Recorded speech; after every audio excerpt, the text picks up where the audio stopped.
Oh no, 2008, look out, the US housing market just imploded. The new numbers related to the housing market have just come out and they reveal a grim picture. Home prices are falling consecutively for 6 months now. The total decrease in housing prices aggregates to about 4.4%. But isn't 4.4% almost nothing to be excited about if we think from a buyer's perspective? In this video, we will explain how this decrease is worrisome, so stay tuned. But before we go any further, I would request you to subscribe to our channel. Thank you. Since 2020, prices on houses have crept up, to the extent that a house which had a value of about $300,000 grew in value to $435,000 last summer. But with the current market decline in housing value, we are still nowhere near the pre-pandemic numbers. In fact, we are far from it. However, there is still some good news to be had from a buyer's perspective. One thing is for sure, that it is rare to see the housing market go down. History tells us that since 1987, the housing market has come down only on 3 occasions for 6 months straight. One of these crashes took place during the early 90s, and the other one was during the market crunch of 2008. What we have learned from these market crashes is that market recessions are not an outcome which takes days to happen. In fact, they are born out of years' worth of market developments. In our present case, the economic downturn actually started about 5 years and 7 months ago. In fact, the whole thing seemed like a crash on a slow-mo footage. And during this entire time, the value has only gone down by about 27%. The real question is, where does the buck stop? Or in other words, how far will the housing market come down? It is really difficult to come to a precise calculation, but some forecasters have said that the market is headed towards a crash.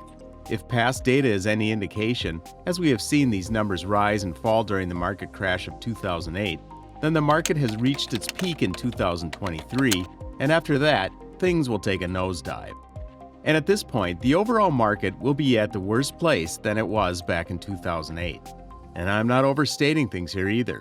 For instance, in the run-up to the market crash of 2008, housing values started to come down at 1.1% in July 2006. In contrast, we are at a decline of 4.4%. This means that we are 4 times worse off than we were back in 2008.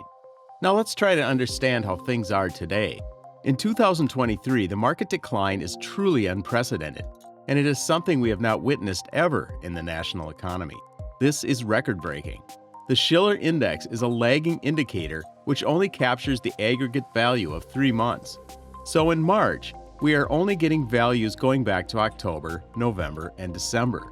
Additionally, the prices listed in October are from sales concluded in the month of August.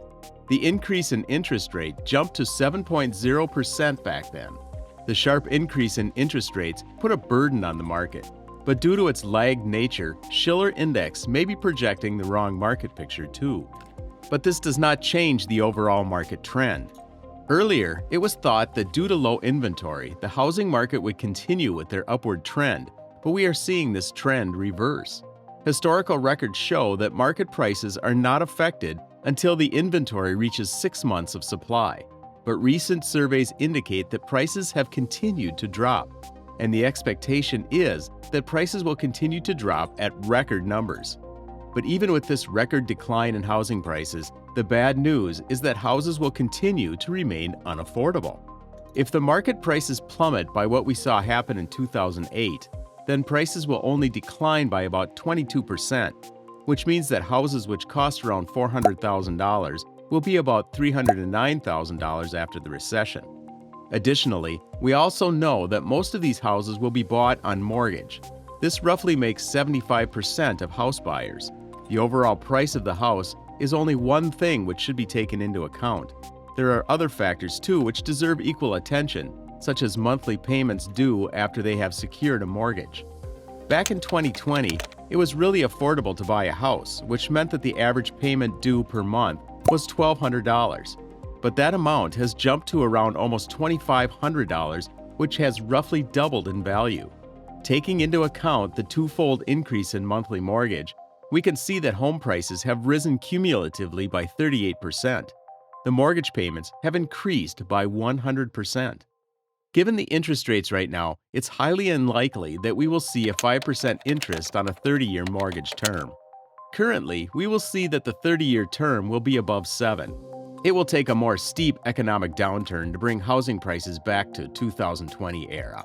This brings us to the conclusion of today's video. Please hit the subscribe button and give this video a huge thumbs up. See you in the next video, and thank you for watching till the end.